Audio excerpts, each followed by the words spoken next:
Hoje, dia 23 de dezembro de 2020. Olá pessoal, Erehenha Wit, um abraço a todos. Meu nome é Danilo, sou natural distrito aqui de Santo Antônio do Leite, distrito pertence a Ouro Preto, Minas Gerais. Eu tenho 37 anos. Erehenha Wit, a gente vai estar aqui contando um caso hoje sobre a nossa história, a nossa história desde os antigos e sobre vários relatos sobre coisas nossas. Danilo, me fala um pouco de Gouveia, da história da sua comunidade, da história dos indígenas aqui da região de Ouro Preto e de Cachoeira do Campo, a origem, o lugar que você falou que era Olana. Conta para nós um pouco essa história da Olana, da Gangorra. O que eu sei, né, foi através de conversando aqui com muitos velhos que já são falecidos, né, minha avó, enfim, vários outros. A questão da indígena aqui na região era o seguinte: essa região toda era a região de mata e eles viviam andando aqui nas matas para lá e para cá, principalmente alguns pontos fortes, numa parte do Gouveia, na parte do Olana, proximidade aqui dos cursos d'água. Com o passar do tempo, esse pessoal foi se fixando no local e onde nós moramos aqui hoje, a primeira ocupação da residência começou com meus tataravós, e aí vieram os meus avós e por fim a gente está aqui até hoje. A questão que nós temos aqui na questão do Olana, da Gangorra, é que lá existia uma comunidade muito antigamente que morava lá. Foi onde nasceu a minha bisavó, que ela era gêmeas, tinha uma outra irmã dela. E de lá o pessoal foi indo e foi se espalhando pela região nossa. A questão indígena da região era o seguinte: pelo segundo relato dos mais antigos, o povo era um povo mais bravo. Então eles ficavam andando por mato, eles não tinham um ponto fixo. Cada época eles estavam num ponto, mas sempre dentro dessa região. E o ponto que eles tinham referência de localidade é a região da Serra do Capanema e a cabeceira dos dois rios, né? Que ali a gente pega o Rio das Velhas, pega o rio Piracicaba e os outros rios que descem para o Rio Doce. Então esses eram os pontos mais fortes da questão de que eles viviam. Então eles viviam nesse grande contexto. Com o passar do tempo, veio por várias situações, as famílias foram se fixando. E essa forma de se fixar foram espalhando dentro do município de Ouro Preto, Itabirito e Mariana. Então onde a gente vai olhar, a gente tem muito parente espalhado nesses locais. Então a gente não consegue ver uma presença, vamos colocar assim, uma aldeia indígena. Tem várias pessoas que são da origem indígena, mas estão espalhados em torno da comunidade, principalmente aqui no Leite, alguma parte do Leite, no Bucaina, uma parte em Cachoeira e Itabirito um pouco, e assim vai. Danilo, você fala Leite, é Santo Antônio do Leite, né? Exatamente, Santo Antônio do Leite. É porque Leite é um nome mais antigo. O nome Santo Antônio, do Leite de Santo Antônio, veio a acréscimo atual. Se eu não me engano, em torno de 50 anos para cá que colocaram Santo Antônio. Mas essa referência do nome Leite é muito mais antiga. Então a gente acaba aqui falando Leite por causa do costume que é muito mais antigo. Mas aqui falando Leite, no caso Santo Antônio do Leite, distrito de Ouro Preto. Duas perguntinhas, Danilo. Inclusive, chegando aqui hoje, no distrito aqui de Santo Antônio do Leite, a primeira senhora, uma idosa que nós paramos para a gente perguntar onde é que era a igrejinha aqui, ela assim com uma aparência, foi, gente, é uma indígena. Então é forte a presença de indígenas aqui na região, mesmo não estando vivendo numa aldeia constituída como tal. Ah, sim. Aqui o que a gente entende aqui de terra é o seguinte: a gente não entende terra como uma única localidade. A gente entende que nós somos como se fosse uma grande região. Até as pessoas que não são daqui, as famílias, a gente entende que é gente de fora. A gente refere muito aqui como esse pessoal é de fora. Às vezes as pessoas já estão aqui, já são filhos, netos, mas pra gente não são daqui, são gente de fora. Então aqui tem muita gente, principalmente na década de 70, veio muito estrangeiro para cá, com o movimento hippie, enfim, mas nós que somos daqui, pra gente, quando a gente fala que é daqui, a gente não fala um local, a gente entende que é uma grande região. Então quando a gente fala que nós somos daqui, a gente entende que é do Leite, de Cachoeira, que pega desde a Serra do Capanema, pegando esse trecho todo. Isso pra gente que é um entendimento de terra. Então quando você vê uma pessoa, os antigos, que fala assim, esse pessoal é daqui porque a família deles são daqui de fato. Então você não vai ver, a gente não vai entender, porque é daqui do bairro tal, de tal lugar, como se tivesse essa delimitação de terreno. Até mais antigamente a gente não entendia essa cerca, aqui não tinha tanta cerca, a cerca era para animal. A gente tinha liberdade de andar para lá e para cá, a gente tinha acesso aos rios, às cachoeiras, tinha acesso a vários locais que hoje já não tem mais, porque por causa do pessoal foi vindo, principalmente gente de cidade, com medo da violência, foi construindo cerca e muro. Mas para a gente que é daqui, isso não existia, essa cerca, essa limitação. Quando a gente fala que é daqui, porque nós falamos da grande região, né? Então, assim, existe a presença indígena aqui, ela é muito forte. O pessoal é mais fechado, então você vai conversar com as pessoas e aí você vai entender, né?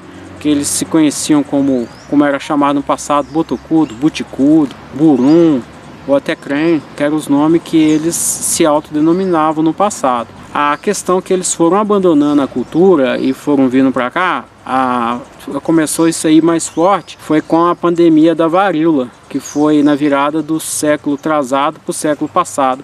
Acho que, se eu não me engano, 1870, por aí que chegou aqui. E um refúgio que esse pessoal tinha é ir através da igreja, né? Que era a presença forte do Estado naquela época. E aí onde que o pessoal era desmotivado a manter os costumes antigos de falar a língua e de coisa de pintura, das danças. E que isso no passado as pessoas foram sendo desmotivadas a abandonar isso, e que isso era como se fosse atrasado, que isso era coisa assim, era como se fosse marginalizado. Aí as pessoas foram abandonando essas práticas e é o que a gente está tentando hoje trazer de volta. Ô Danilo, você contando na história aí, você fez referência às vovós, vovôs, bisavós. Você lembra dos nomes? A minha avó chamava Petrina. O marido da minha avó, o meu avô, chamava Ju. O meu avô, no caso, esses aí são meus avós maternos.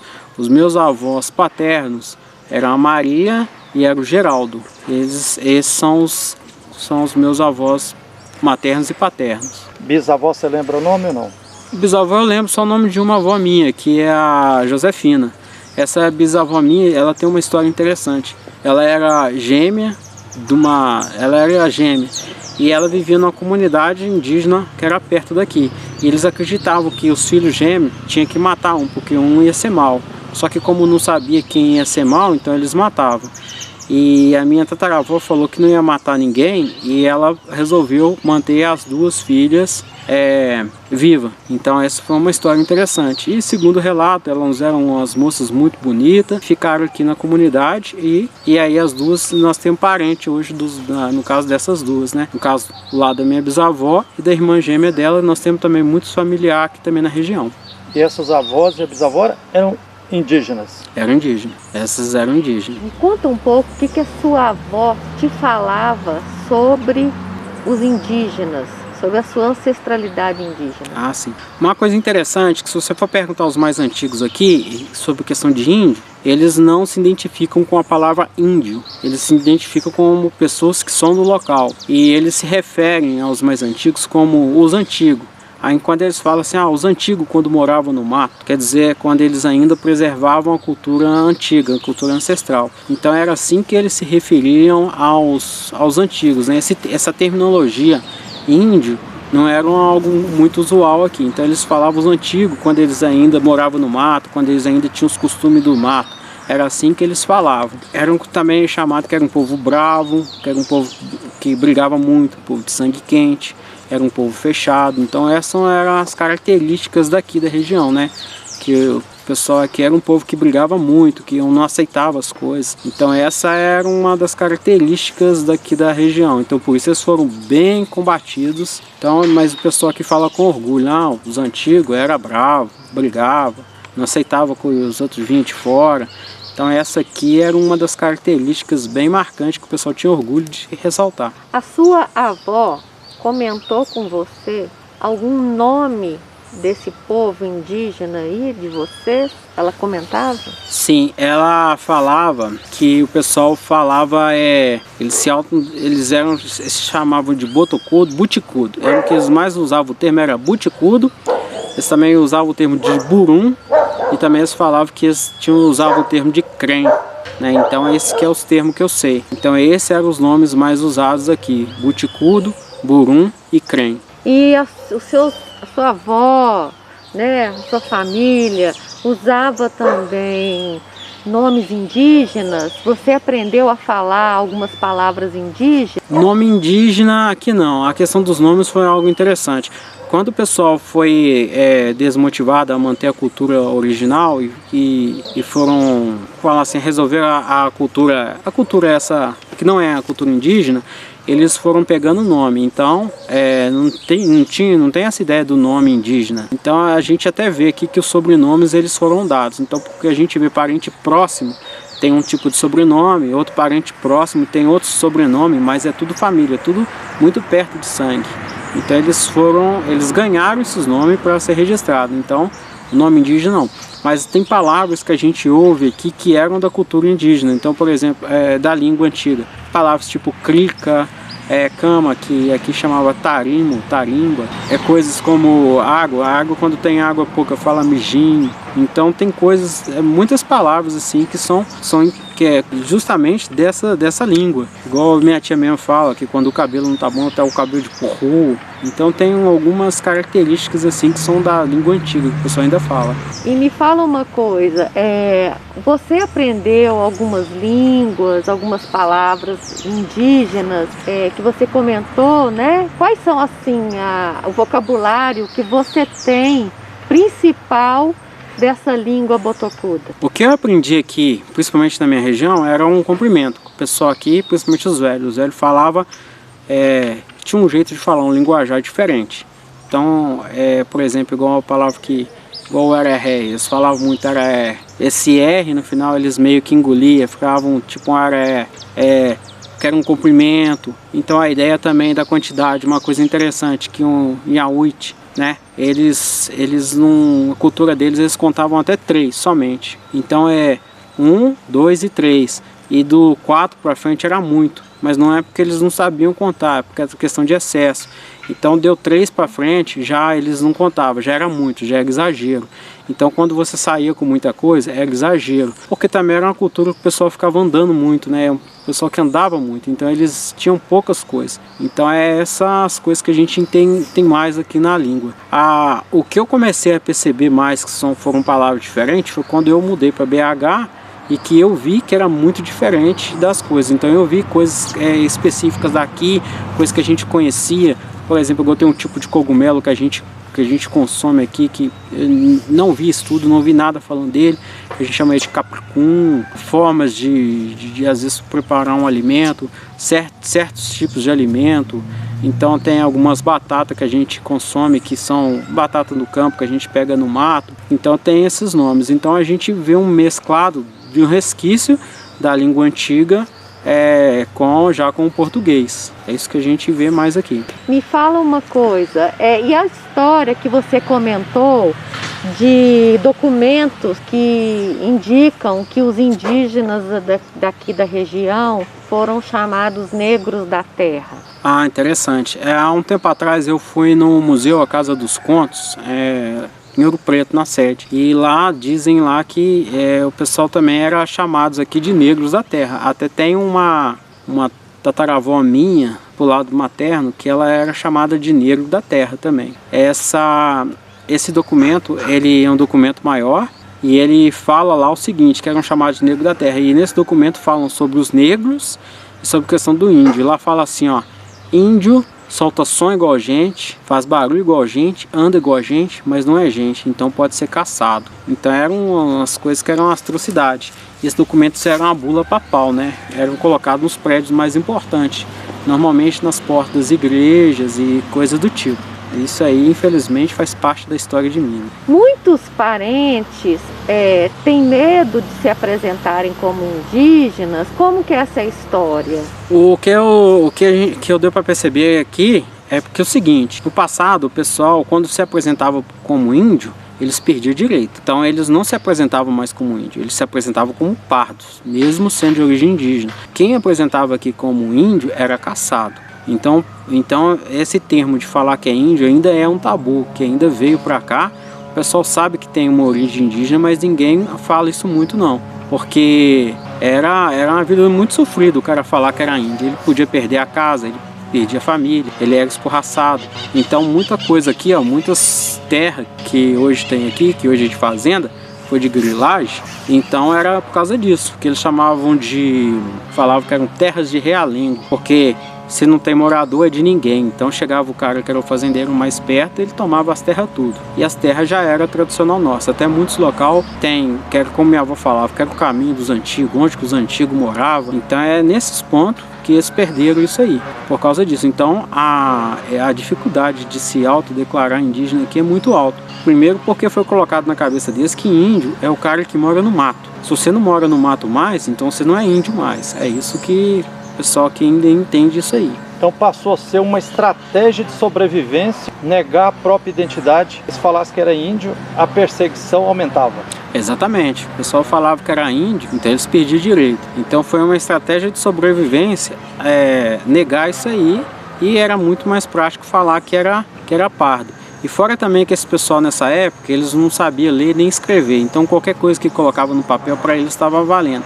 O que para eles era importante é que se eles construíssem a casa deles, tinha um local para morar, tinha uma comida, isso aí para eles era importante. Então esses nomes para eles não faziam a menor importância no passado. Danilo, me fala como que você resolveu fazer os contatos com antropólogos, com arqueólogos, como que você resolveu se apresentar, né, como um indígena? Você é um grande guardião da cultura do seu povo, da sua história.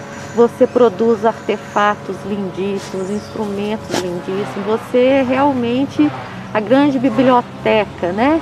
Você herdou aí, você está com o legado do seu bisavó, seus avós, né, dos seus amigos, ensinaram tanta coisa. Você tem uma grande responsabilidade, né? Como que você resolveu apresentar, então, a sua história da sua comunidade indígena Borum Crem? Tudo que eu comecei a querer fazer e aprofundar mais foi porque eu vi que tinha alguma resistência. No caso, o arco e flecha, que eu atiro desde criança, o que eu tive mais resistência nele foi quando eu era criança. E aí eu morava num distrito aqui próximo, Cachoeira do Campo. Uma senhora pegou a flecha que eu tava e quebrou. Isso pra mim aquilo foi uma afronta, mas eu era muito novo. Eu tinha aí uns 8 anos de idade. Ela falou alguma coisa? Ela falou que aquilo não era brinquedo, que aquilo ali era besteira, que eu não devia mexer com esses troços. E para aquilo ali, para mim, aquilo me trouxe uma irritação, me trouxe uma raiva, uma revolta tão grande que eu comecei a querer aprofundar mais. E aí eu fui perguntando os velhos como que fazia, qual que era a madeira, qual que era o processo, como é que era, onde que tinha. Perguntei muito para minha avó até saber. Então foi muito, então para mim aquilo, o que trouxe para mim a palavra não, que foi a porta para mim poder procurar. Quando eu procurei, comecei a saber muito sobre arco e flecha, que eu aprendi tudo, que eu dominei, eu falei assim, beleza, agora ninguém vai quebrar mais, porque se quebra eu sei fazer. Então eu sei onde pega, a planta que pega, todos os processos eu sei fazer. Então isso aí para mim agora já não tem como falar não. Então para mim o arco e flecha foi a primeira ideia da resistência, né? Então é onde eu faço tudo que eu pego dela, eu pego do mato. Não tem nada aqui que é industrializado. Exatamente como fazia aqui no passado, as mesmas plantas, tudo igual. Hoje tem uma dificuldade de matéria-prima porque muitos locais tradicionais já não encontram algumas plantas mais, então a gente tem que ir um pouco mais longe. Depois disso foi quando eu me mudei para BH. Minha família, com várias situações, a gente resolveu ir para BH tentar uma melhoria de vida. Chegando lá para mim foi um choque, porque a gente aqui estava acostumado com várias coisas, então eu estava acostumado a andar para o mato, caçar com arco e flecha, pescar, essas coisas tudo. Chega numa cidade grande e não tem nada. Então para mim foi um choque. E as pessoas ficavam perguntando, mas você é índio? Eu ficava pensando em índio. Mas como assim índio? Eu não, né? A gente não usava esse termo aqui, porque era uma cultura que a gente tinha, que era normal nossa. Aí eu comecei a pesquisar. Aí eu fui perguntar à minha avó. Aí minha avó falava, não queria falar muito, ficava esquivando. E o pessoal sempre falava, isso é bobeira, larga esse troço de lado, isso é besteira. Tem coisa muito mais importante para você procurar saber do que isso aí. Isso aí não dá dinheiro, isso é coisa inútil. Aí a minha avó, quando ela viu que ela estava para morrer, ela começou a falar assim, ó, tô indo embora, tô fechando a porteira, tô indo embora, tô fechando a porteira. E ela estava falando, ela estava se referindo porque ela era mais velha de uma geração dela que viu uma certa coisa que já não existia mais na região. Eu falei, como assim, né? Então vamos pesquisar. E eu fui perguntando minha avó, vó, como é que faz isso? Como é que faz assim? Ela fala assim e tal. Mas fulano de tal sabe, vai lá e pergunta pra ele. Eu ia lá nesse velho lá e perguntava. Aí pouco tempo depois fiquei sabendo que o velho morria. E aí eu fui perguntando e fui aprendendo várias coisas, como é que fazia, como é que deixou de fazer. Mas isso é uma coisa que o pessoal aqui ainda é muito fechado, eles têm resistência de saber disso. E aí eu fui perguntando e ainda morando em BH. E aí eu comecei... BH você fala é Belo Horizonte, né? Belo Horizonte, né? Terminologia que a gente usa para a capital do estado de Minas Gerais, cidade de Belo Horizonte. E aí eu comecei a ter contato de outros indígenas. E eu vi que a gente tinha uma cultura aqui muito forte, muito viva, não podia deixar de perder. E o pessoal, às vezes, eles não tinham um conhecimento, uma coisa tão forte, e eles estavam arraigados, querendo conquistar aquilo, e a gente com uma riqueza tão grande aqui, ainda viva, escondida. Então daí que nasceu a ideia de criar um projeto para chamar todas as pessoas que têm origem indígena dessa grande região, que pega de Mariana, Ouro Preto, Itabirito, para a gente começar a encontrar um bate-papo com os velhos, para um ensinar o outro. E aí eu comecei a fazer o seguinte, eu comecei a visitar várias comunidades indígenas, conheci o Xacriabá, norte de Minas, visitei os Pataxó, visitei os Puri, e aí eu fui comparando com as coisas aqui. Aí eu fui conhecer também os Krenak, onde eu fiz muita amizade, né, o pessoal lá, e eu fiquei espantado com a semelhança do material deles, com palavras da língua, com o nosso. Aí fui ver, né, porque também fazia parte de uma grande nação, né, caso que era os Borum. Então, palavras idênticas, o jeito de fazer flecha, a cultura no geral era, vamos colocar assim, a mesma que a nossa aqui. Também porque a gente está no alto cabeceira do Rio Doce, eles estão no médio, então isso é natural. Aí eu resolvi procurar mais. E com base nisso, aí eu comecei a fazer as coisas que eu sempre fiz, né? Perguntava os velhos e aprendendo. E eu estava fazendo umas pontinhas de flecha. No caso, nossa aqui, uma pontinha de flecha de pedra lascada. Que a gente pega uma lasca de pedra e vai modelando ela com osso, com dente tipo de um porco, alguma coisa assim, e vai modelando ela até chegar nesse formato. E aí eu conheci um rapaz que virou para mim, né, que estava estudando história na UFOP, e falou: nossa, tem um semelhante a isso lá, de muito antigo, de não sei quantos mil anos atrás lá, você faz igual que a gente encontra em sítio. Eu fiquei impressionado. Falei assim, então vamos lá no museu que eu quero ver. Aí nesse dia a gente foi lá no museu, ele olhou lá, um rapaz falou que tinha uma lá que eu não sei se a datação dela é correta, não sei se é 5 ou 7 mil anos, é uma coisa assim, muito antiga. E eu vi que é idêntico à que eu faço, tanto em tamanho quanto modelo, eu vi que é idêntico. Eu falei, olha como que a gente ainda consegue reproduzir. Com isso, conhecendo o pessoal foi interessado em saber o trabalho que a gente estava ainda conseguindo fazer. Estava escondido, mas eles ficaram impressionados. E aí foi passando contato, aí eu até chegar nos arqueólogos que começaram a dar uma força. E eu comecei a ler o material desses arqueólogos de pesquisa e eu fiquei muito impressionado, porque o material de pesquisa que eles faziam estava bem perto do que eu já tinha perguntado aqui. Só que com algum conhecimento local diferente, e o outro era, no caso, um estudo científico, uma coisa do tipo. E nessa caminhada aí você conheceu a Lenice Baeta? Eu cheguei a conhecer a Lenice Baeta, onde que ela mostrou que ela já fazia esse estudo aqui já há muito tempo, que eu fiquei impressionado, né? Como tem um estudo aqui nesse nível e não tem divulgação, né? A gente não estava sabendo disso. A das coisas que às vezes eu estava pesquisando, conversando, mesmo eu não sendo um estudioso na área, eu fiquei impressionado com isso. Até chegar na Lenice e conhecer o trabalho dela, os livros, os artigos, onde que eu fiquei impressionado com as coisas. Principalmente dos artefatos que eu ainda conseguia reproduzir e o que ela estava encontrando nos sítios arqueológicos. Então, aí sobre os sítios arqueológicos, você comentou comigo justamente que você, sua família, já encontrou lugares, né, com cerâmica, com instrumentos de pedra, que você sempre encontrou, reconheceu esses espaços. Hoje, muitos deles já estão até em propriedades, já estão inacessíveis. Mas no passado, vocês encontravam esses lugares que são antigos aldeamentos indígenas, não é? Exatamente. Conta para nós um pouco sobre isso. Aqui, antes da chegada de muita gente de fora, vamos colocar isso aí em torno aí de uns 20 anos para cá, existiam vários caminhos aqui que a gente andava, que era o caminho natural, que não tinha cerca. Tinha uma cerca ou outra para gado, mas a gente passava e ia. E nesses pontos onde que era o pessoal começar, porque os antigos passavam aqui, os antigos morou aqui, então a gente encontrava sempre alguma coisa, era uma lasca de pedra, pedaço de cerâmica, e a cerâmica que a gente encontrava aqui não tinha desenho, era só uma cerâmica funcional. Então a gente encontrava lasquinha de pedra, encontrava cachimbo antigo, encontrava restos de panela, pedra, esse tipo de material a gente encontrava muito nesses locais. Então hoje, a maioria hoje está dentro de pousadas, hotel fazenda, de sítio, e a maioria de gente de fora. E hoje a gente não tem acesso mais a esses locais, né? Mas era um caminho muito comum para a gente poder ir nesses locais. Um dos lugares mais antigos que você cita na história aí dos Borum Crenos é o lugar chamado Olana, né? Onde que fica Olana e como que era Olana? Olana, segundo o relato dos mais antigos, lá era uma área de mata fechada.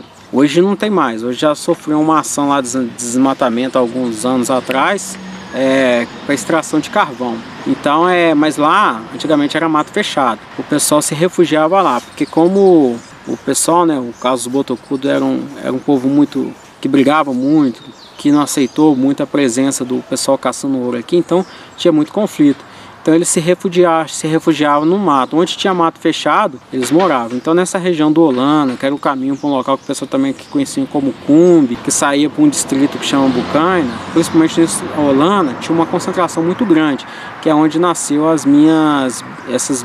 minha bisavó, que era gêmea. Então esse local lá, hoje também já não tem acesso mais. Hoje já é sítio. Mas lá eles moravam muitos lá, então tem muita gente ainda que mora lá, que é um parente distante, que mora próximo. Mas a maior parte das pessoas lá hoje são gente de fora, então são pessoas de fora. Como descrever a localização onde mesmo está Olana? Essa região do Olana, ela fica na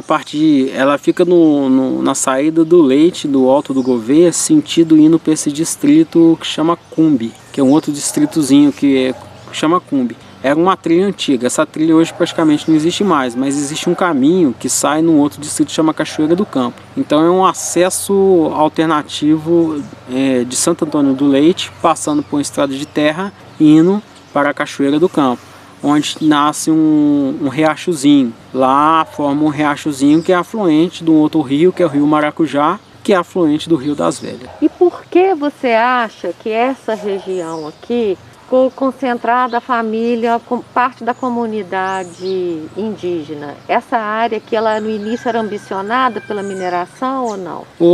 Esse pedaço aqui que a gente fala que é a questão do Gouveia, que é um bairro de Santo Antônio do Leite, no passado isso aqui é uma área de mata. Aqui não era lucrativo para o pessoal que procurava ouro, porque aqui o ouro não era tão simples de retirado. Uma dos registros mais antigos que eu já li sobre falando de leite, que quando eles iam batear, aí vinha aquele barro branco procurando ouro, então eles falavam, é o leite. O pessoal fala que é de fazenda de leiteira e tal, mas o registro mais antigo que eu já li é falando sobre os bandeirantes quando eles iam caçar ouro, ia na bateia e saía esse barro branco. É daí que vem Santo Antônio do Leite. O nome Santo Antônio do Leite ele veio um pouco mais recente, porque no centro do distrito existe uma igreja, né, uma igreja católica. O padroeiro, né, da igreja é o Santo Antônio. Então é em homenagem a isso, que era um dos fazendeiros antigos aqui, que era uma pessoa que era muito influente. Isso no passado, lá na época do bem do coronelismo, ele que mandou construir essa igreja no centro do Leite, e por causa deles, da família dele, que ainda é muito influente no distrito, então por causa disso esse nome foi colocado, acrescentado. Então Santo Antônio por causa da igreja, e o Leite que é o nome mais antigo, que é o registro que a gente tem. Barro Branco normalmente é um lugar que tem um barro bom para fazer cerâmica também, não é ou não? Essa informação de cerâmica eu não domino muito, mas o que era importante para a gente, a questão do barro branco, eu sei que era a pintura, porque uma das cores importantes para os Borum daqui era o vermelho, que é o do urucum, o preto, que se extrai do genipapo, e o branco, que se tira do barro branco, né? Tem muita gente que chama de tabatinga também. Então, onde que a gente encontra normalmente o barro branco, a gente encontrou muita cerâmica antiga. E uma coisa também que era muito valiosa para esse pessoal é uma areia fininha que é extraída da argila branca, que também era um aditivo, né, um adicional para a confecção dessas cerâmicas e até para a limpeza desse tipo de material. E com relação às cachoeiras, tinham aqui antigamente as nascentes, a gente sabe que esses lugares eram muito importantes para os indígenas, para os seus rituais, né? Como que era aqui antigamente, essas cachoeiras, essas nascentes, essas águas correntes? Aqui antigamente, pelo fato de ser mesmo estando perto da capital mineira, né, na época que Minas ainda até pertencia à coroa portuguesa, que foi a época da maior perseguição aos indígenas, aqui era uma área esquecida, porque era uma área de mata fechada, não tinha o ouro que o pessoal achava com facilidade, extraía com facilidade igual se extraía dentro de Ouro Preto. Então aqui era uma área que ninguém interessava, que era uma terra de ninguém, então por isso que tinha muita comunidade indígena. A questão dos cursos d'água, das cachoeiras, né? Isso era importante porque é ali que eles se refugiavam, onde eles moravam, e tinha a questão dos rituais. Tinha que fazer as danças, onde que eram os pontos que eles faziam as caçadas, às vezes eles estavam nas andanças, ali eles paravam para pegar água, para extrair alguma matéria-prima. Então a questão dos cursos d'água era muito importante no passado. Infelizmente, grande parte desses cursos d'água hoje estão assoreados, porque depois que veio a questão do carvão, uma característica nossa é que o solo é muito arenoso, então aqui é uma área de floresta. Se não tem a cobertura vegetal, o solo é fraco, então veio a chuva e foi assoreando, onde tem muita erosão. E hoje grande parte desses cursos d'água, que no passado o pessoal falava que eles tomavam banho, que era leito de pedrinhas, né, de seixo, grande parte já não existe mais, já assoreado, e alguns locais que eram até de habitação, até em relação até uns 15 anos atrás, a terra já cedeu, então é bem diferente em relação ao que era no passado. A questão dos cursos d'água, para a gente era importante, que era como se fosse estrada. Aqui tem dois rios que eram importantes, que é o Rio das Velhas, e do outro lado da mesma montanha que a gente olha, que era o rio que liga para o Rio Doce.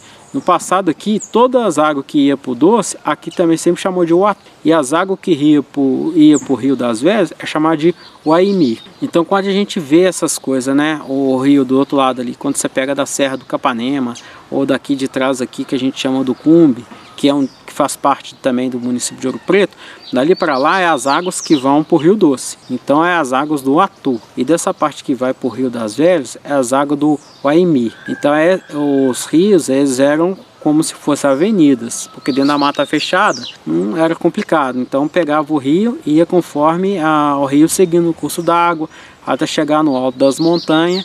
Então esse era o ponto que era a importância dessas águas para a gente. Vocês então são os povos que ficavam nesse divisor de águas entre o Rio das Velhas e Alto Rio Doce, né?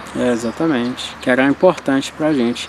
Então tem alguns rios que era bem importante, parece longe, mas o pessoal no passado andava muito. Então ia para aqui, tinha o Piracicaba, isso para a bacia do Rio Doce. Tinha o Piracicaba, tinha aquele rio que passa ali no centro de Piranga. O Rio Piranga.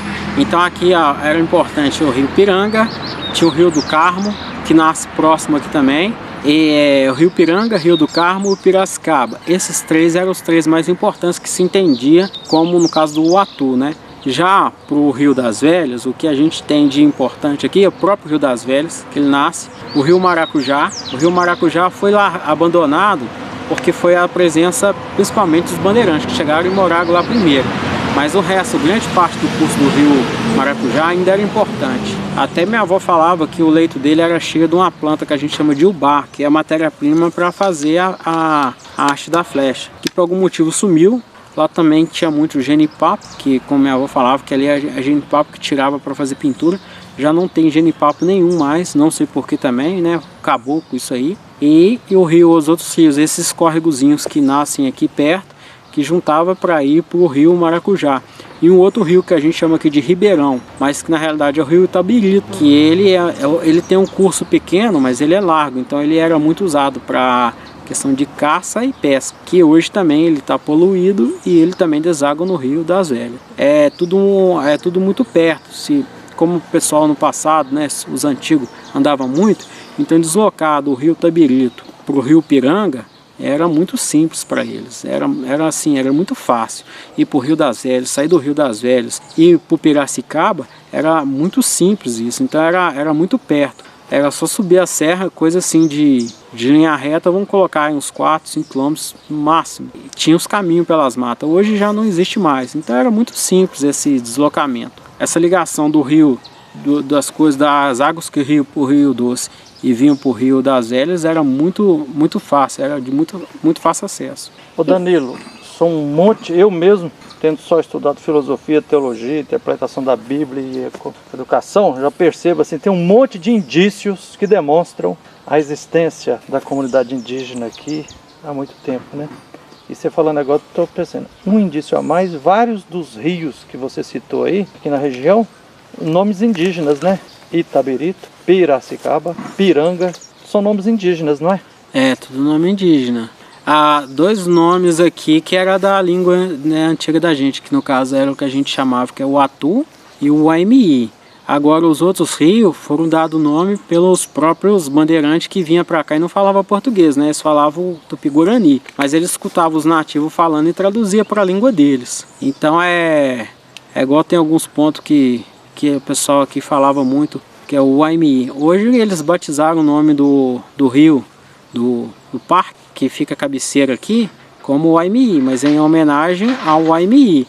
Até na foz dele, que é lá no Rio das Velhas, lá em Várzea da Palma, eles chamam lá de Guaicuí. Mas se você for ver Guaicuí, é bem parecido com o que a gente fala aqui, o Aimii. Como as pessoas antigamente falavam, e eles tinham os adornos, que eles falavam com a coisa do beiço, e principalmente às vezes os velhos já não tinham os dentes, a fonética era diferente. Então eles iam falar umas palavras, então a palavra em si para eles era mais o sentido da palavra do que propriamente a junção daquelas sílabas exatas. Então a questão da língua é uma coisa mais de interpretação do contexto do que propriamente aquela palavra exatamente igual. Então por isso que a gente fala que quando a gente pega ali os rios que vai para lá para o Rio Doce é o Atu, e aqui quando a gente pega os rios que vai todos para o Rio das Velhas é o Aimii.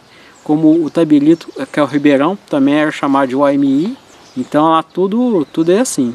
Danilo, a gente sabe ali que na região do Vale do Gualacho, que também deságua ali no Rio do Carmo e Rio Doce, tem paredão com pintura rupestre. Na Serra da Capanema também tem. Aí você está falando também dessa questão do espaço dos rios, mas vamos falar agora das pedras, das rochas, né? Que é uma coisa também que você domina muito, porque você busca matéria-prima para fazer instrumentos.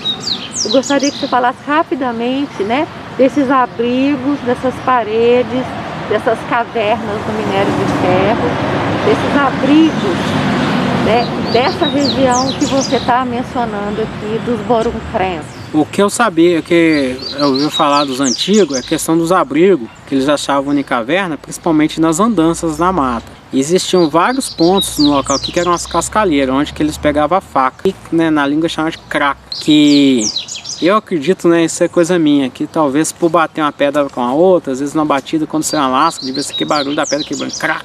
Então a questão da faca era assim, que era os crack. Aí a pedra é chamada tacuca. Então tinha as montanhas que chamavam tacuca e tinha os abrigos, que é os Quijeme. Falavam os Quijeme, onde que eles moravam. Então as locas da pedra, muitas locas que eles chamavam de Quijeme, que era onde que eles moravam. Então onde que tem muito desses registros, que grande parte às vezes era na andança. Tinha época do ano que às vezes eles não usavam lá, principalmente da questão do minério de ferro, porque onde tem minério de ferro o pessoal evitava na época da chuva por causa do relâmpago, o pessoal evita. Tem certas árvores que quando chega na época eles não construíam casa perto dessas árvores, que quando nasce hoje já não tem problema, mas antigamente eles não construíam e em épocas do ano eles evitavam essas. Então, por exemplo, aqui o pessoal mais antigo chama de breu, mas é o guapuruvu. Esses evita, esses abrigos quando tem muito minério de ferro, na época das chuvas eles evitavam também. E assim eles iam procurando as cascalheiras. Eu sei aqui de algumas cascalheiras. O pessoal dá importância, fala, lá tem cascalho, lá tem pedra, lá tem tal. Mas o pessoal hoje em dia já nem sabe para que tem essa importância. Mas no passado era para busca de confecção de ferramentas. Danilo, nós estamos aqui, Santo Antônio do Leite. Quantos quilômetros distante de Cachoeira do Campo? E quantos quilômetros distante da cidade de Ouro Preto?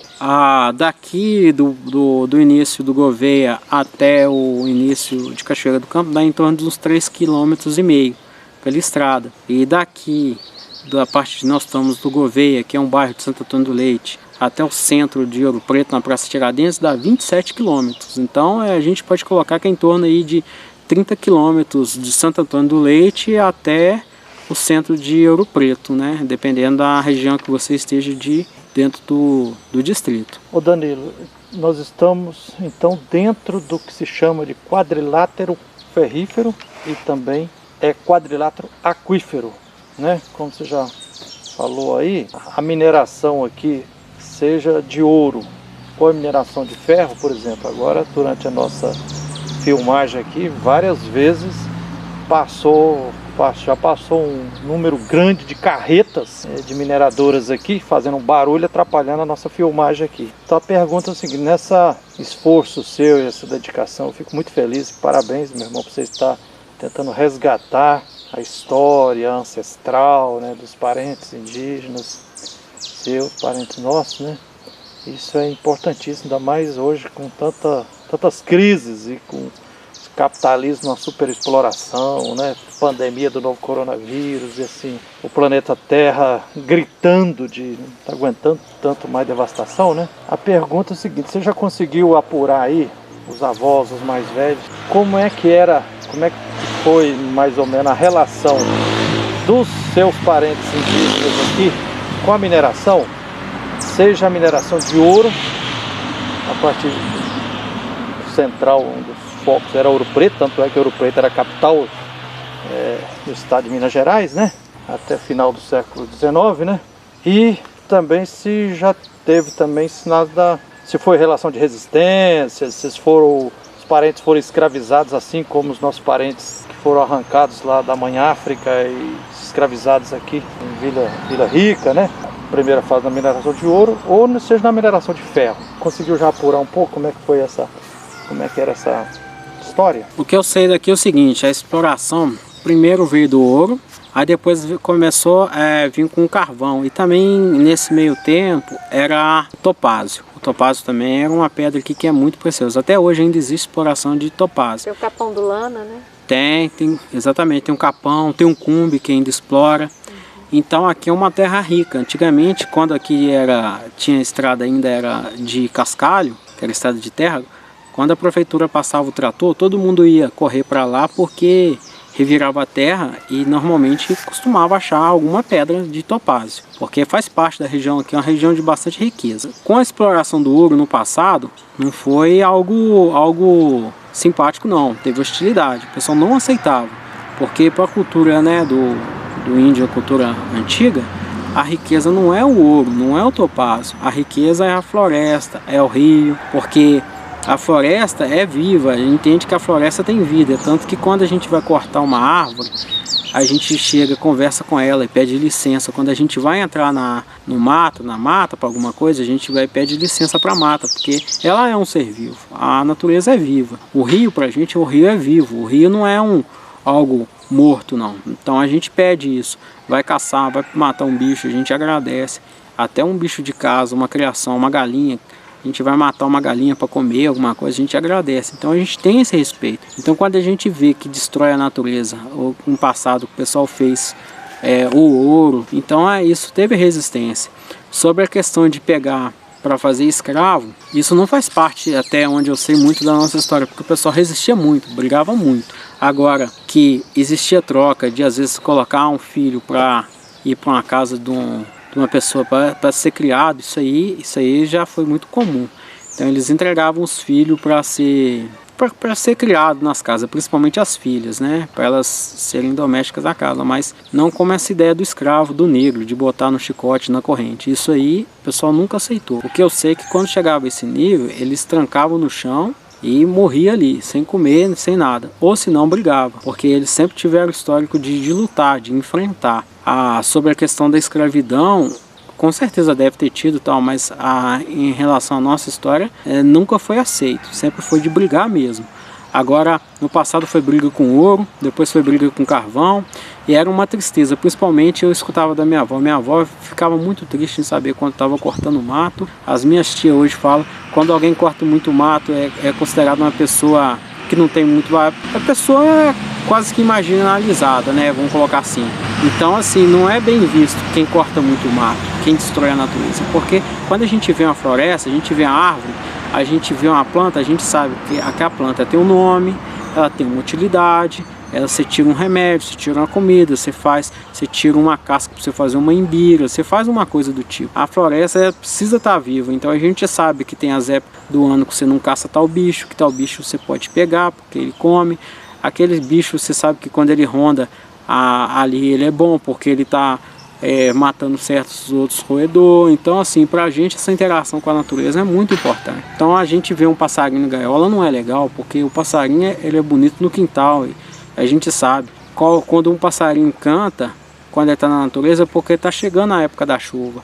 Quando um passarinho canta de um jeito, é porque está a época boa. Então você pode fazer um plantio, você pode já se preparar, porque às vezes você vai fazer uma reforma na sua casa, então você já se prepara que a época vai vir de chuva. Quando você vê a formiga de um jeito, você sabe se a formiga já está entendendo que vai ser uma época de chuva. Então para a gente, a natureza ela é importante, viva. E hoje quando a gente vê a mineração que come uma montanha, é uma tristeza muito grande, porque ali ela está acabando com a água, está acabando com a natureza. Tem planta que é remédio que só dá no alto da montanha e que só dá naquele lugar, e a mineração não está nem aí, ela destrói tudo. A água que é boa para beber, a água já fica ruim, já fica com gosto ruim, você não pode beber. Então, quando você destrói a natureza, não é bom. Então, hoje, as pessoas elas vivem da mineração em relação à sobrevivência, questão de trabalho, porque precisa do trabalho. Agora, aqui aprova aquilo, ninguém aqui aprova, não é bem visto isso. O pessoal vai como uma situação de sobrevivência até. Ô Danilo, agora essa sabedoria ancestral que você está partilhando e socializando conosco aqui, que eu sinto que é uma sabedoria revolucionária, porque a humanidade só terá futuro se abraçar e resgatar essa sabedoria dos nossos ancestrais. Você me fez lembrar na hora daquilo que está lá no Evangelho de Jesus Cristo. Jesus Cristo, quando via a sabedoria no povo, ele falou, nossa, que sabedoria é essa? Você aprendeu isso com sua vovó indígena e com os antigos? Como é que foi? Aqui a gente aprende a convivência, né? A gente vai aprendendo com os antigos. Então a gente vai vivendo com os antigos, no caso com os avós, com os mais velhos, com os tios e tal. Então à medida que eles aprenderam com os antigos, vai passando pra gente, a gente vai convivendo, tá inserido no meio, então isso a gente vai aprendendo com o tempo, né? Eu fico até muito lisonjeado de, falar, gente, questão da sabedoria, porque pra gente é algo que faz parte da nossa cultura, do nosso dia a dia. E eu fico muito feliz, com esse elogio, com essa valorização. De coração. Me fala uma coisa, uma dúvida. Quais são as plantas? Você citou aí a destruição da natureza e tudo. Quais são as árvores, plantas e os animais que tinham aqui e que desapareceram ou estão sumindo? Bem falado. Aqui antigamente a gente achava muito porco do mato. Hoje já não acha tanto. Capivara, que era uma caça boa pra gente, já não tá achando tanto. Ainda acha, mas nem tanto, igual antigamente, que o pessoal vivia, com esse tipo de caça. O tatu acha ainda, mas é pouco. Algumas plantas, por exemplo, o carapiá. O carapiá era uma planta muito importante. Hoje a gente já acha, em alguns lugares a gente não acha mais, por causa da mineração, queimada, planta rasteira. Então, a própria matéria hoje, por exemplo, o bar, da questão da flecha, já fica difícil. Porque tem local que o rio era lotado, hoje a gente não acha mais por causa da presença do garimpo e de alguma substância aí que a mineração deve jogar no rio, que essas plantas, por ser beira d'água, elas devem ser tóxicas para elas e elas morrem, elas não aguentam. Também a planta também que era comum aqui, que era beijaúva, tucum, que são plantas muito importantes, que era planta boa para fazer arco, para fazer corda, fazer artesanato no geral, até para alimentação, já não acha mais fácil, porque também foi exploração também demais, cortando para tirar palmito e não deixa a planta regenerar. E elas também gostavam de beira d'água, e muitos cursos d'água que antigamente bebia, que hoje por causa da mineração você não bebe mais. Essas plantas que a gente está tentando até trazer de volta e plantar em outros locais, né? A gente está até fazendo isso, mas porque a gente está tendo que andar um pouco mais longe, que hoje às vezes está dentro de um parque ecológico, área de preservação intensiva, e que a gente às vezes não pode ir lá tirar, porque é uma área de preservação intensiva e também tem que respeitar para não acabar. Então o que a gente vê hoje é isso, a caça, principalmente a capivara e porco do mato, a anta, que ainda a gente vê alguns rastros da anta do mato, mas antigamente era caça comum e hoje já não é mais. Tatu tinha vários tipos? Tinha vários tipos de tatu, hoje a gente acha um ou outro, né, o galinha. Tamanduá também, que era muito, hoje a gente já não acha tamanduá fácil mais. Onças? Onça tem ainda bastante, né? Acredito que não tanto quanto antigamente, mas a gente acha um ou outro rastro de onça. Vários tipos? Aqui a gente vê muito a onça parda, que a gente chama de suarana, e a onça pintada, né? A onça pintada. E a gente ainda acha indícios desses animais. Registro, de vez em quando aparece um ou outro que atacou uma criação, que ela saiu da mata, mas no geral é um bicho que a gente respeita muito. A onça em si é um bicho que a gente tem um respeito muito grande por ela. E, infelizmente quem mata a onça é quem não é de origem indígena aqui, porque a gente respeita muito esse tipo de bicho. E sobre as plantas medicinais, quais são os remédios, né, as bebidas, os chás que vocês tomam aqui? E fala um pouco se essas plantas estão em falta ou algumas que ainda se mantêm, que vocês têm aí como tradição usar. A gente ainda tem muita planta, né? Porque ainda a gente tem uma cobertura vegetal, a gente às vezes planta, então isso aí a gente ainda encontra. A nossa alimentação daqui e a medicina que a gente usa ainda é muito voltada nas plantas. Aqui ainda isso aí pelo menos ainda é muito vivo. Então as plantas que a gente usa aqui, por exemplo, fazer um chá para um fim da tarde, um dia cansativo, a gente vai lá, pega um bate-caixa, tá passando mal aí, a gente pode tomar aí um chá aí de um açapeixe ou uma capeba. Tem um carapiá, que é muito importante, principalmente quando um animal te pica, ele é um antialérgico. Tem uma planta também que é antialérgica também quando o outro bicho te pica aí, que é a carobinha. A gente usa também o baba-timão como cicatrizante. Então a gente tem uma infinidade de planta que a gente ainda usa como remédio.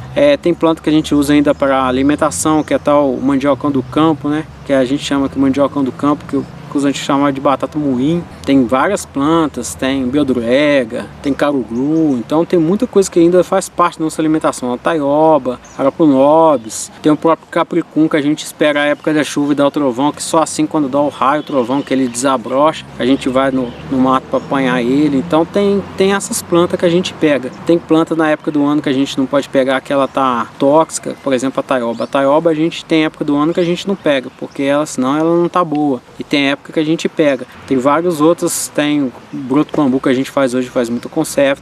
A gente ainda faz uso de bastante uso da natureza para alimentação e para o remédio. Aí quando precisa a gente vai no mato, vai lá e apanha, tipo a canela de velho, essas plantas do tipo, a gente vai, certa época do ano a gente vai apanhar, espera a lua, tem isso também, tem lua, tem estação de chuva, tudo isso a gente espera. Danilo, você é um ser iluminado pelos ancestrais. Eu agradeço muito o elogio, para mim eu me sinto muito honrado pela visita do Gilvander e da Lenice e pelo apoio, porque são pessoas que já têm estudado, têm um conhecimento. Para mim eu me sinto honrado em ter esse tipo de reconhecimento de uma luta que era particular e que hoje está tomando uma proporção. Então, para mim, eu fico muito feliz em receber vocês e a gente poder compartilhar algo muito bom. Deus abençoe muito vocês. Danilo, eu também estou muito feliz de querer registrar isso. Eu estou muito feliz. Dia 23 de dezembro de 2020 é um dia histórico. Tanta sabedoria que você está socializando conosco aqui, a começar desde os adornos, depois eu quero sugerir que você apresente também os instrumentos indígenas que você já nos apresentou. Eu sinto que a luz e a força dos ancestrais indígenas está brilhando muito em você, meu irmão. Que você tenha muita saúde, paz interior e muita firmeza nessa caminhada de resgate dessa cultura maravilhosa que é dos nossos parentes indígenas. Parabéns, viu? Está ressurgindo, né, para os não indígenas, a história dos Borum-Crene. Então eu agradeço muito a oportunidade. Apresente para nós um pouco os adornos. Eu acho que você que faz, né? E o... Todas as coisas que tem sou eu que faço.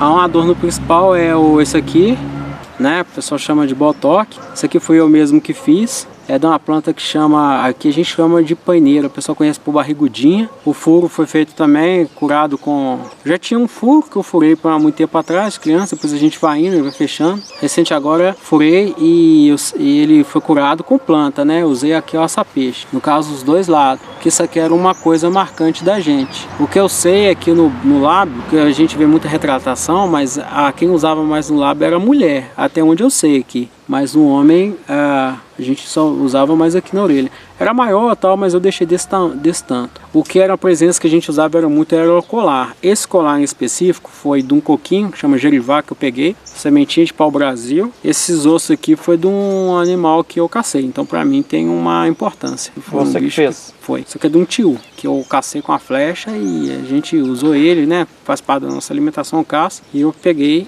e guardei os ossos dele. Então esse basicamente era os nossos adornos. A questão do cocar também fui eu que fiz. O costume da gente, até onde eu sei, era usar assim no pescoço. Usava-se também muito uma faixa na cabeça. Minha avó até usava um pano. E aí chegava a época do ano, ela colocava até uma folhinha aqui dentro dele que era para refrescar. Dizia que ajudava no carolzão bravo para não dar dor de cabeça. Mas era o que eu sei de costume, que colocavam uma imbira qualquer e era muito usado, principalmente nas andanças tal, por causa do suor, para não escorrer dentro do olho, para não atrapalhar a visão. É isso que eu sei dos adornos tradicionais nossos aqui. Então eu ainda uso os colar, semente que a gente pega aí no mato, às vezes pega uma conta de lágrima, esse aqui é o coquinho, o Brasil, coisas do tipo. Esses adornos aqui na orelha aqui ainda, e é basicamente isso ainda. Cocar você que fez também? Foi tudo eu que fiz. Isso aqui eu usei pena de papagaio e, tirar aqui pessoal ver, pena de papagaio e urubu que eu peguei. Tudo eu peguei, isso aqui tudo eu que fiz. E essa característica que você me chamou atenção, você falou de não usar na cabeça como um tear, mas sobre os ombros. Você ouviu isso também da vovó dos antigos? Sim, o que eles usavam era assim, no pescoço eram poucos momentos, e o que eles usavam demais, um outro elemento que era muito comum, era tipo como se fosse um capote, o pessoal fala capote, né? Um capote, era um couro que eles usavam nas costas, no peito. Eles eram usados para proteção do frio. Eu também já ouvi falar também que ele era tratado de uma forma que ele se tornava como se fosse um colete, né? De proteção, que ele não deixava furar outras flechas, outras coisas do tipo. Então quando eles estavam em combate com outros índios, então se tomava uma flechada, protegia o tronco. E normalmente eu sei que o que eles mais gostavam de usar era do tamanduá, que é um couro muito grosso, muito duro. E esses bichos normalmente eram caçados até com essas pontas assim, ó, ponta de pedra ou com esse tipo de ponta desse material, ó. O pessoal chama de tucum ou brejaú. Esse modelo aqui de flecha era usado mais para guerra, porque ele tem essas ferpas, ele entra e não sai, e a flecha ela só é encaixada. Então você pega e coloca outra ponta e vai atirando. E uma característica disso aqui, ó, é que isso aqui não quebra fácil. Ele entra, trava e não sai. E outra também que era usada era isso aqui, ó. Isso aqui é um tipo de taquara. Ela aqui é bem cortante aqui, a lateral. Então ela entra cortando e ela causa um ferimento fora de sério. Isso aqui taquara é tipo um bambu? É um tipo de um bambu do mato. Esse aqui é o taquaraçu, né, até. É um taquaraçu. Esse aqui, os antigos falavam que ele não deixava cicatrizar, então eles falavam que isso aqui era venenoso. Não sei até que ponto que era, né, porque um ferimento desse porte para cicatrizar também não é simples. Então ele tem essa característica que é bem cortante, bem afiado, e o pessoal falava que ele não deixava cicatrizar.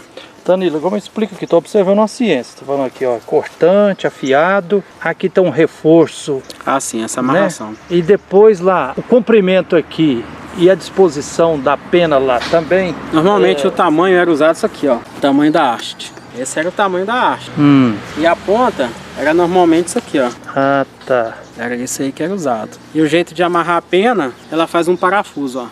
Esse parafuso é para manter a direção? É, porque quando você atira a flecha, ela vai fazendo esse giro. Aí ela vai bem longe. E a amarração aqui eu uso aqui, ó, tanto aqui quanto na ponta. Isso aqui é uma planta, né, que pega no mato, que é o cipó-imbé. É a raiz do imbé. Aí o cerne dele. E isso aqui, essa fibrazinha normalmente pode ser usado como tirar a linha aí de embaúba ou de piteira. Aí você tira a linha da piteira. E a amarração aqui eu reforço aqui atrás também do cipó-imbé. E para jogar, aquele ele chama arco? Como é que chama? É o arco. A flecha a gente chama de wajique. A flecha, o ajique? O ajique. E a gente normalmente não menciona o arco. Então quando você vai pegar aqui, você fala assim, eu vou pegar a flecha. Quando você fala vai pegar a flecha, você tá falando que vai pegar o arco. O arco chama mene. Então mene, o ajique. Só que a gente não usa, não fala muito do arco. Então quando vai falar, fala tudo só sobre só a flecha. Esse aqui eu peguei um ipê roxo, que eu peguei um ipê roxo no mar, um tronco reto, sem nó. Faz o processo, né? Começa a produzir ele, deixa uns tempos na água para ele não rachar. Tem que ter a lua certa para cortar ele, porque senão ele também não vai bem não. Aí, a amarração também eu fiz a corda com piteira, a corda de piteira. Isso aqui demora um tanto para ser feito, né? Porque tem um tempo que você faz, tem que deixar na água para ele desidratar, depois tem um tempo da madeira secar, aí você confecciona, aí você arma, aí você vai fazendo os ajustes até chegar no ponto. Que tipo de madeira é essa? Esse aqui eu usei o ipê roxo. Ipê roxo. É o ipê roxo, o angico jacaré também é muito bom, a canela branca também é muito boa, mas a que o pessoal mais falava antigamente era Berjaú, Voltcum, que hoje é muito difícil achar aqui na região por causa da extração de palmito ilegal. O pessoal preferia às vezes usar o tucum a certas madeiras, por causa que a durabilidade da palmeira é muito grande e ele tem uma resistência muito grande com água. Então normalmente usava-se mais essas madeiras, mas o ipê roxo também ele é muito bom e também é muito usado. E a corda? A corda de uma planta que chama piteira. A gente tira a folha dela, é uma folha bem grande. Aí bate a folha e tira as fibras. Aí vai trançando. Seu nome completo é Danilo? Danilo Antônio Campos da Silva. Eu sou o primeiro filho, tenho duas irmãs. A Evelyn Campos da Silva, que é a minha irmã do meio, e a mais nova, que é a Marina Campos da Silva. Nós somos filhos do João Bosco da Silva e da Neuza Santiago Campos da Silva. Meus avós maternos são a Petrina e o Juca, e meus avós paternos são a Maria e o Geraldo. Muito obrigado e parabéns, meu irmão. Como atirar é o seguinte, a gente pega o arco e as pontas ficam aqui, ó, na mão acima, até umas 5 pontas. Você leva mais flechas às vezes no local, mas para andar até umas 5 flechas na mão. A ponta fica para cima porque a gente usa várias pontas, cada ponta para uma finalidade. Essa aqui era usada mais para guerra, para caça e tal. Então, quando você tá lá, você pega a ponta que você quer usar, coloca aqui, vem cá atrás, encaixa e aqui assim, ó, pega aqui, ó, na corda e esse polegar você só apoia a flecha. A flecha ela fica solta, ela não, porque a flecha é fraca, o arco é forte. Então, se você deixar a flecha forte, ela não voa. Você pega aqui e puxa, chega próximo ao olho, mira e solta. Solta só aqui de leve para ver como é que ela voa. Então a gente vai atirar naquela árvore ali, só pega a flecha. E é isso aí. Acertou na mosca, né? Acertamos.